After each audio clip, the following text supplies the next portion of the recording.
So we are standing in front of Gropius Bau, which was built in 1881 as a school and museum for decorative arts and crafts.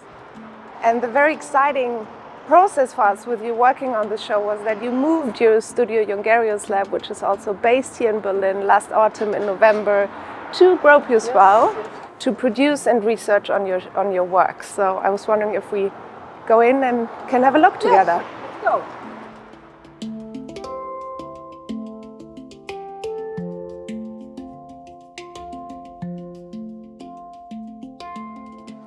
So in your exhibition, Woven Cosmos, here at Gropius Bau, one of the focuses is weaving, the technique of weaving.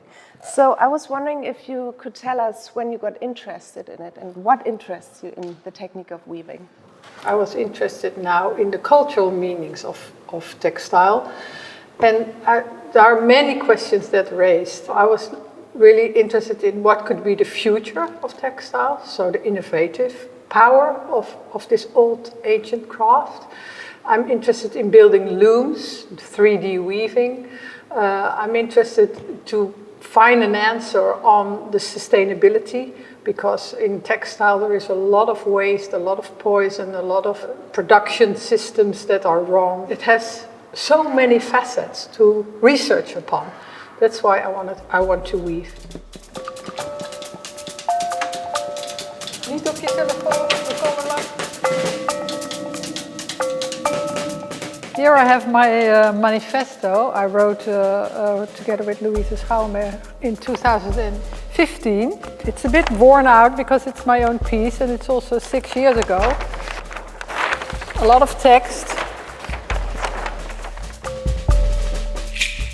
Everyday products are used, seen, touched.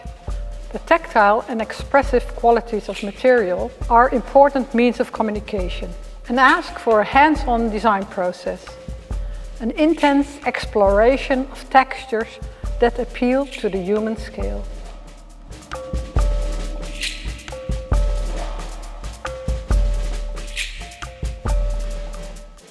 You mentioned a lot that you think about what objects we surround ourselves with.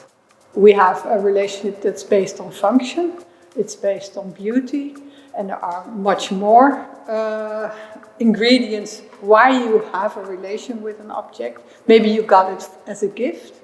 So there is a transformative character in the relationship we have with objects.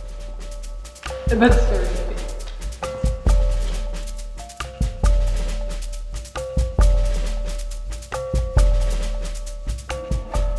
craft teaches you to question the materials that you work with. A material never travels alone. It has a social and geopolitical agenda. Our economy, society and environment are all interdependent systems that make up a whole. The health and vitality of one affects the other. For the planet, we need to heal our materials. We need to heal our industries.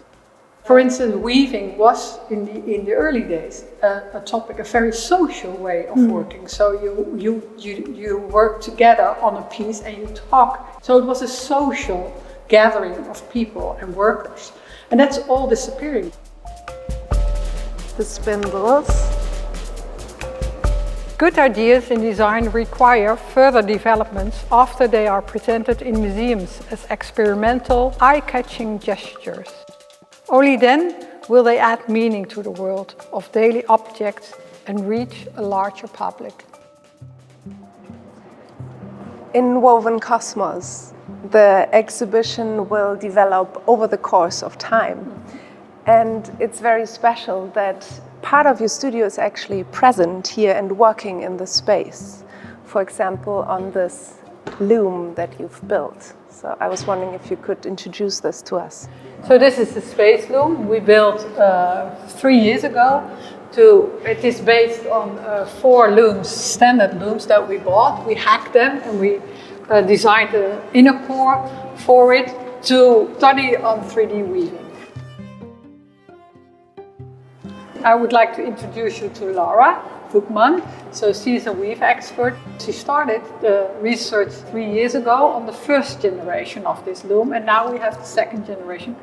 In the beginning, when we put up these 4 looms together to weave around the center, we thought that the core quality of the loom was that we can do a seamless skin around an object like a square or a brick. This time we are focusing more on the multi-axial weaving, so that we took all the threads from the looms in different positions and we weave more from the inside out and build up a kind of membrane or a tissue. During the exhibition, we are going to continue this research. Most pieces are not planned yet. I mean, we know a bit where we're going to start and what it should look like, but during the research, we will figure out where the axes are going to go and what is really like trying to crystallize on this quality. And it's really a loom that was built especially to weave 3D, right? Has something existed like this? No.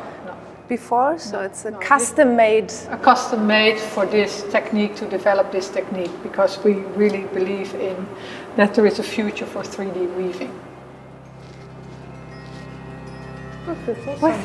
Exactly. You can go up.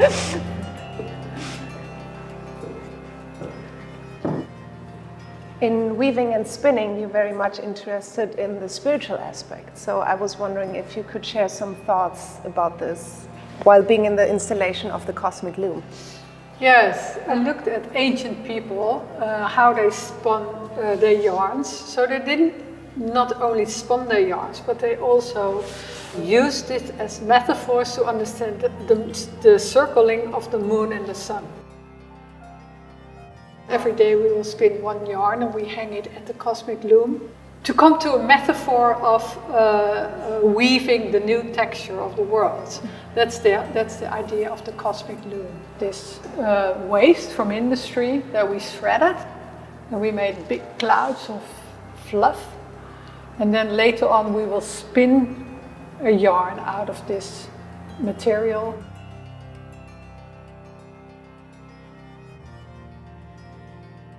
I work both in the field of design and art.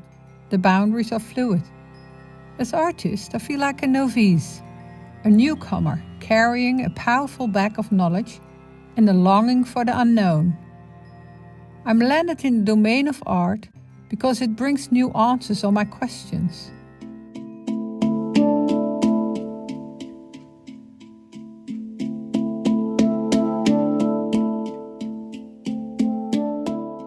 Pliable architecture shows your interest in the innovation of weaving. So I was wondering if you can tell us a little bit more about the series and the materials that are used there.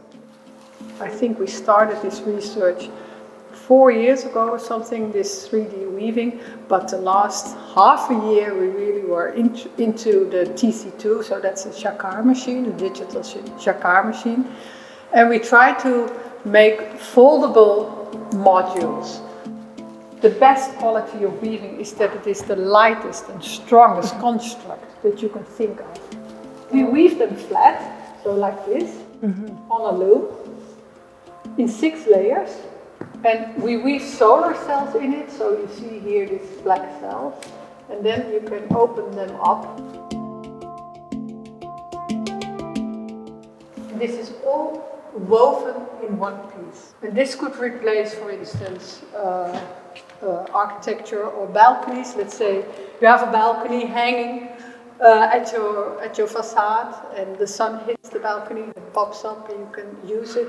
It's of course far away future thinking. And you trained as an industrial designer, right? And then you worked within the industry, and now you moved into, not in a totally different field, but now you work in a museum. How does this change the thinking or the research? I really think I can now push much more and research and innovate much more on cultural podia in museums, to have research questions, dive deep into topics and come with solutions that feed later on industry, or that wake up or learn or educate consumers or people to know what different layers an object could contain.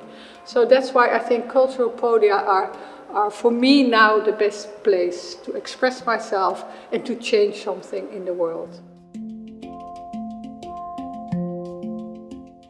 As a designer, you have to respond to the zeitgeist. We are facing a climate crisis with a global pandemic as a result.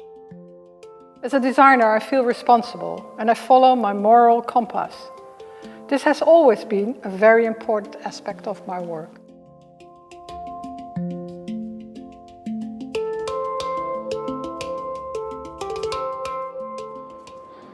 This is Dancing a Yarn. What is this actually about? For me, it's very important that it is not about the end result of an object, but it is about the process. And that's what you see here in this interactive installation where we dance the yarn together with visitors.